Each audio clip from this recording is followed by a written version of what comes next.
Bwana Yesu asifiwe. Karibu katika ibada ya asubuhi ya Anza Siku na Bwana inayokuja kwako na Pastor Miamba. Na leo nataka twende tukasome katika kile kitabu cha Mithali sura ya 3 na ule mstari wa 9 na wa 10. Maandiko yanasema, mheshimu Bwana kwa mali yako na kwa malimbuko ya mazao yako yote, ndipo ghala zako zitakapojazwa kwa wingi na mashinikizo yako yatakapofurika divai mpya. Tunaona Mungu anaiachilia kanuni ya kuwabariki watu wake.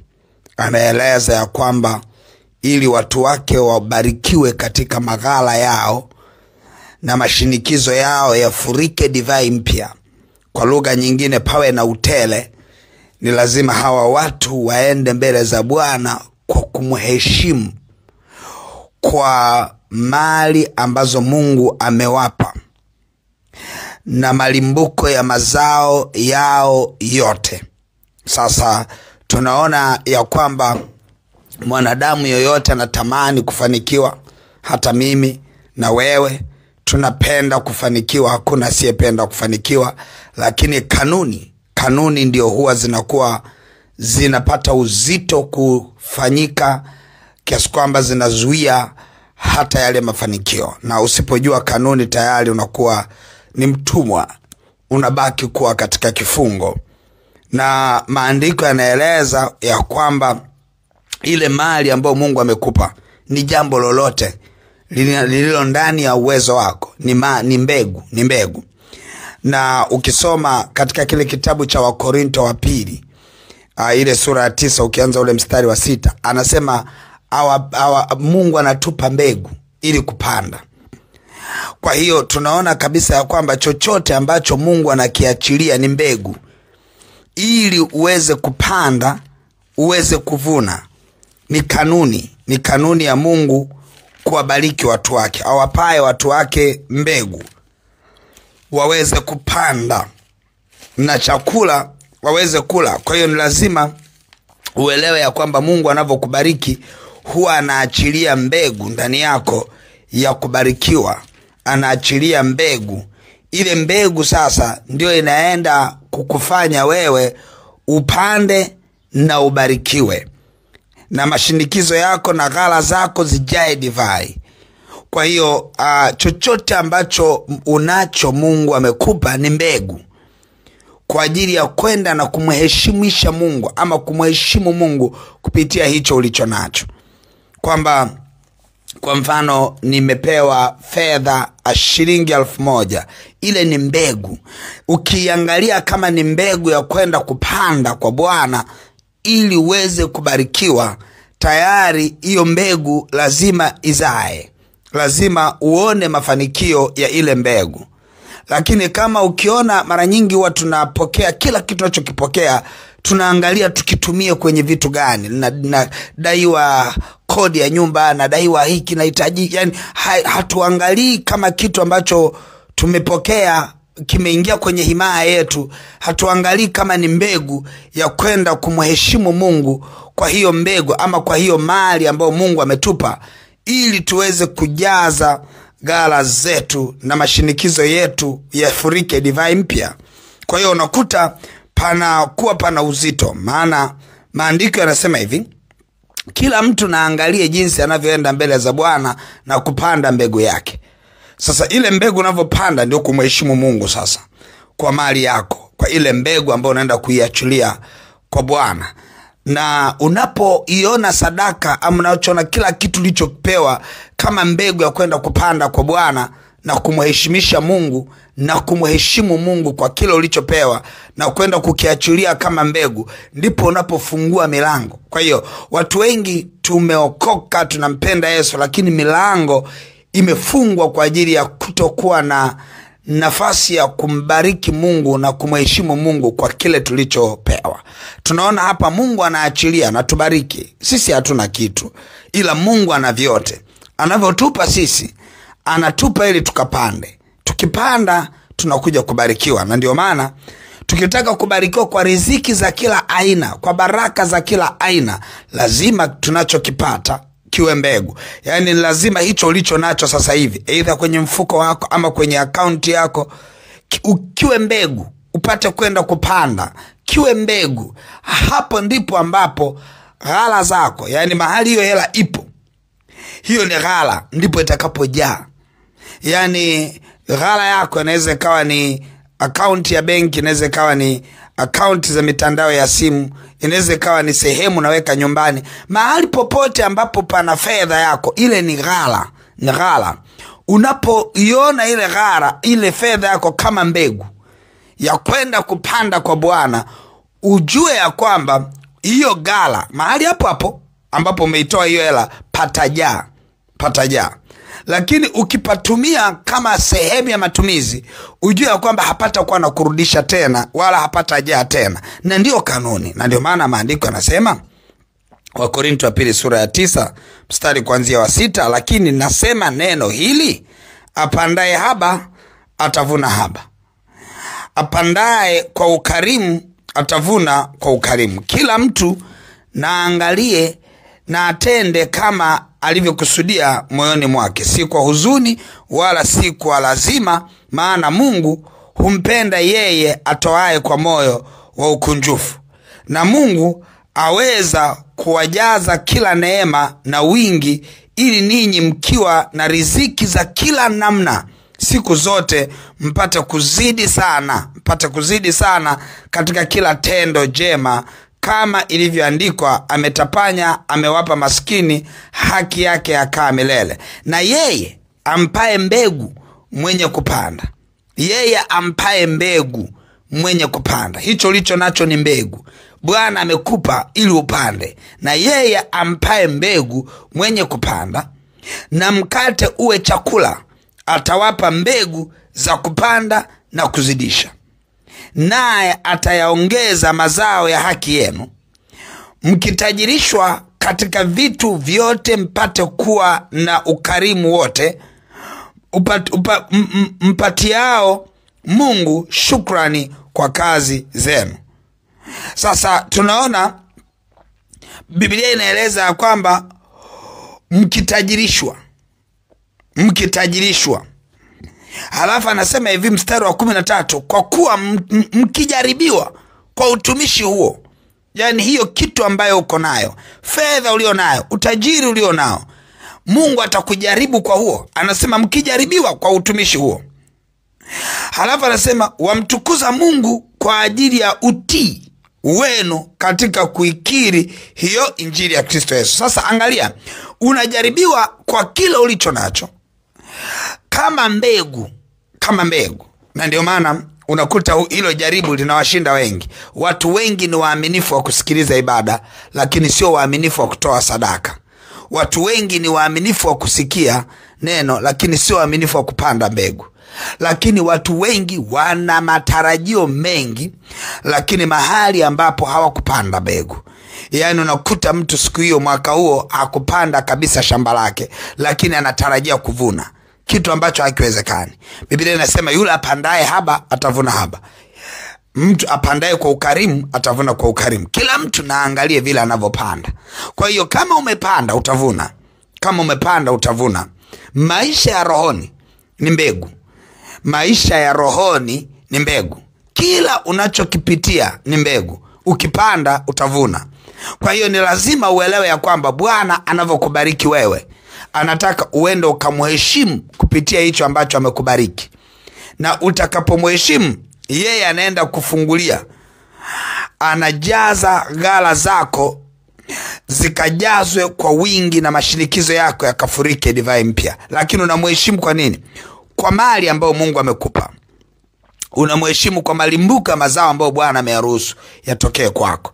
Hiyo shilingi moja ulio nayo, ukiitazama kama mbegu, hautakuja kaukiwa hata siku moja.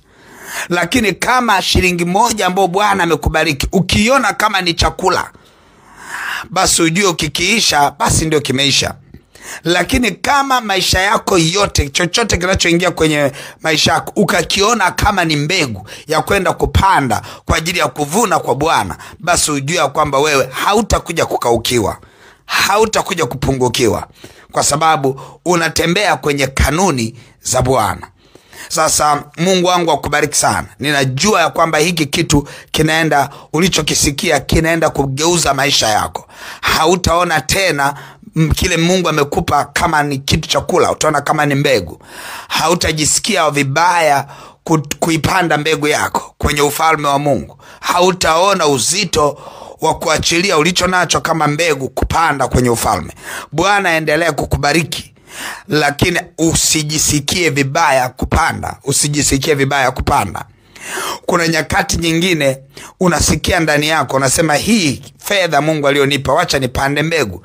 Ni rahisi tu, unaiachilia hiyo sadaka, unaandika kwenye inbox yangu kwamba hii ni mbegu, hii ni mbegu. Uwe una uhakika kabisa ya kwamba itaenda kuathiri maisha yako na kugeuza maisha yako na kukubariki.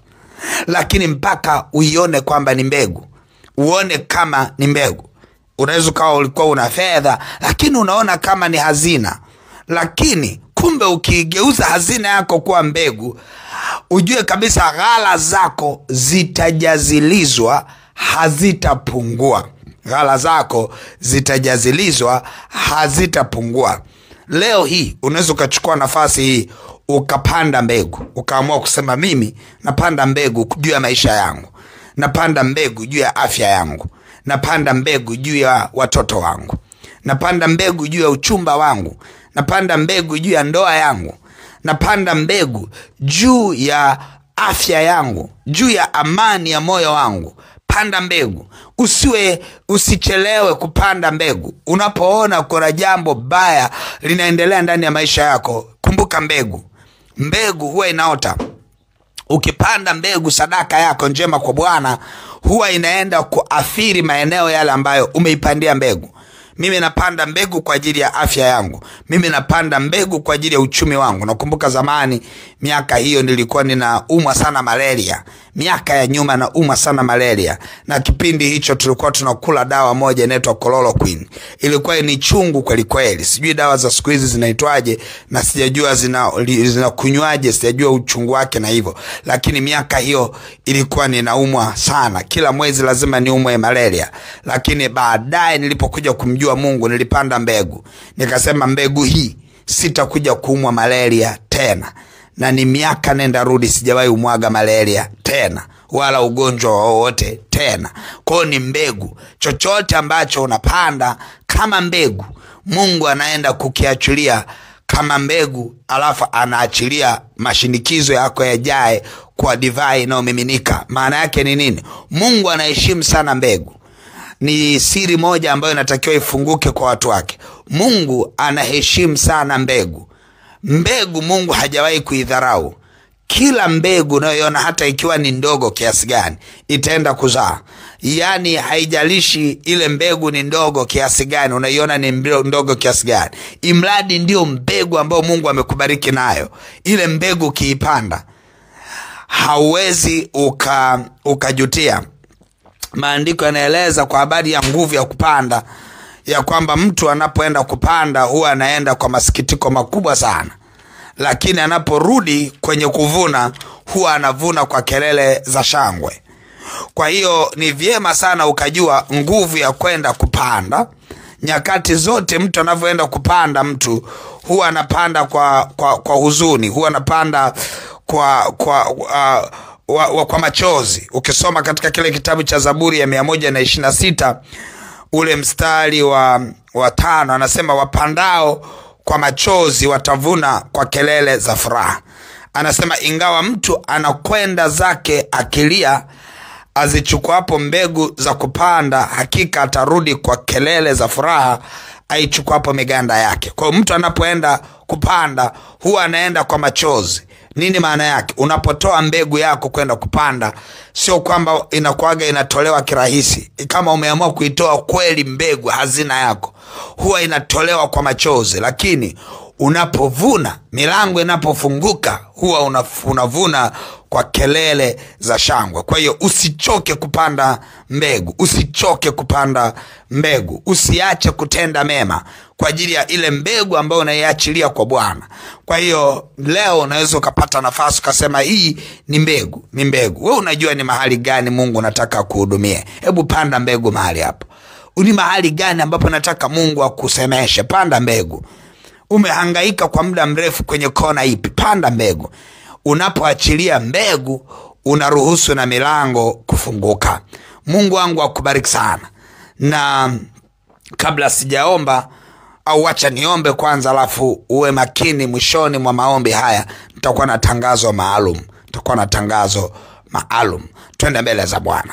Baba, katika jina la Yesu Kristo wa Nazareth, Mungu uliye hai, tunakushukuru sana kwa neno uliloliachilia kwetu, neno la uzima. Asante kwa maana umekusudia watoto wako kuwabariki kwa baraka zote, ukawafundisha na kwa umuhimu wake nguvu ya kuja mbele za uso wako na kuweza kupanda mbegu. Mungu uliye hai, umewafundisha watoto wako kwa habari ya kukuheshimu kwa mazao, kukuheshimu kwa malimbuko ya mazao yao, kukuheshimu wewe kwa mali unazoziachilia kwao. Mungu uliye hai, ninaomba kwa ajili ya yule mtu ambaye ndani yake umemsemesha na yupo tayari kuachilia mbegu kwa ajili ya kazi yako, kuachilia mbegu kwa ajili ya maisha yake. Mahali ambapo mtoto wako huyu anatamani we Mungu uingie na kuachilia mambo makubwa kwake, Mungu uliye hai, ninaomba umpe utayari wa kupanda mbegu. Mungu uliye hai, fungua maisha ya mtoto wako huyu ambaye adui ameyashikilia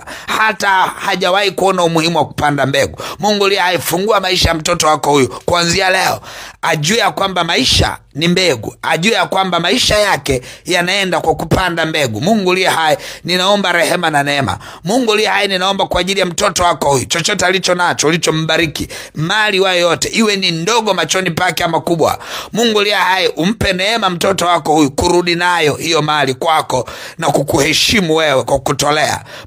Baba, ninaomba anapotoa sadaka yake, anapotoa mali yake, anapotoa mbegu, Mungu uliye hai, ninaomba ukambariki mtoto wako huyu, ukampe majibu ya maswali yake kwa muda mrefu, katika jina la Yesu Kristo wa Nazareth, Mungu aliye hai. Amen, amen, amen.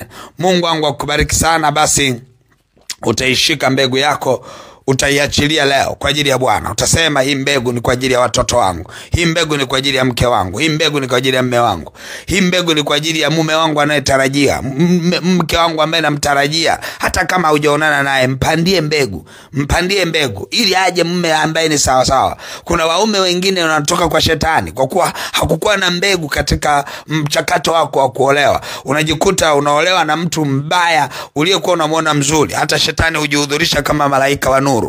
Unaona, lakini unapopanda mbegu juu ya ndoa yako, juu ya mahusiano yako yajayo, una uhakika atakuja mtu sahihi kutoka kwa Bwana. Kwa hiyo hakikisha unaishi maisha ya mbegu. Unaweza ukapanda mbegu kwa ajili ya afya yako, ukasema mimi napanda mbegu kwa ajili ya afya yangu. Hakutasikikana ugonjwa ndani yangu, wala kiungo cha mwili wangu hakitakuja kufeli, wala watoto wangu sitasikia magonjwa kwao, wala viungo vya mwili wao havitakuja kufeli. Hatutasikia taarifa mbaya kwenye malango yetu. Unaweka mbegu ina nguvu ya kupiga kelele na kukupa hatima iliyo njema. Mungu wangu akubariki sana. Kabla sijamaliza, nataka nitoe tangazo kwa ajili ya semina ambayo inaenda kufanyika Mwanza kuanzia tarehe 26 hadi tarehe 29. Kuanzia tarehe 26, 27, 28 na 29 tutakuwa tuna semina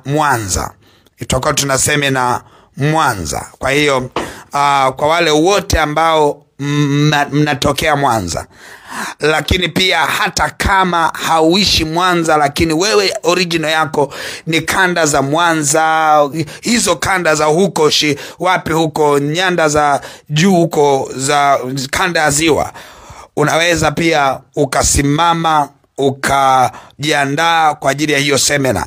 Ukubali kuwa sehemu ya kamati. Kama wewe unatokea huko na ungetamani kuwa mwanakamati wa kuwekwa huko na kushughulika mambo ya huko, lakini pia ile tu kwamba utakuwepo, ungetamani kuwa kwenye hilo group la watu wa semina ya Mwanza, basi utakuja inbox, utaomba linki, nitakutumia linki. Wewe ambaye unaishi Mwanza, unaishi Shinyanga, unaishi Kahama, unaishi Magu, unaishi sehemu zote zile ambazo zinazunguka Musoma, hakikisha unajiunga kwenye hilo grupu ambalo ni la kamati. Kutakuwa kuna taarifa nyingi zinaendelea huko na kuweza kufanya hii semina ifanikiwe. Kwa hiyo utajiunga na hilo group, utakuja utasema natokea Mwanza, naomba linki, nitakutumia hiyo linki. Lakini kuna watu wengine hautokei Mwanza, lakini unatamani kuwa kamati ya kufanikisha semina hii iweze kufanikiwa, utakuja pia utaomba linki, nitakutumia hiyo linki. Utaenda kwa baraka sana. Kama unatokea Mbeya lakini unataka ufanikishe semina ya Mwanza, kama unatokea Arusha unataka ufanikishe semina ya Mwanza, Bwana atakutazama kama mtumishi utakayekuwa unazaa na kumzalia matunda, na utasafishwa kama vile tawi linalosafishwa lizidi kuzaa sana. Mungu wangu akubariki sana. Basi utaomba link ya semina hii, utaomba link ya semina hii. Tuna link mpya kabisa, ukiachana na ile ya zamani, group ya zamani yale hatutatumia, tumeondoa. Tuna group jipya kabisa la semina ya Mwanza kwa watu wanaotokea Mwanza. Kwa hiyo ana wale ambao wanataka kusimama na huduma hii, kufanya ifanikiwe ya huduma hii ya semina ya Mwanza, tunakukaribisha sana kama mtumishi wa Bwana. Usiache, njoo kwenye hili group upate linki na tufanye kazi ya Mungu kwa pamoja. Mungu wangu akubariki sana. Basi kwa wale ambao leo unatoa sadaka yako ya mbegu, mtu yote ambaye amesikia ibada hii, utashika sadaka yako ya mbegu, utaachia hiyo sadaka kwenye ile lipa namba M-Pesa ambayo ni 577876 au namba za mawasiliano 0713842123 au 0744982517. Mungu wangu akubariki na uwe na wakati mwema. Amen.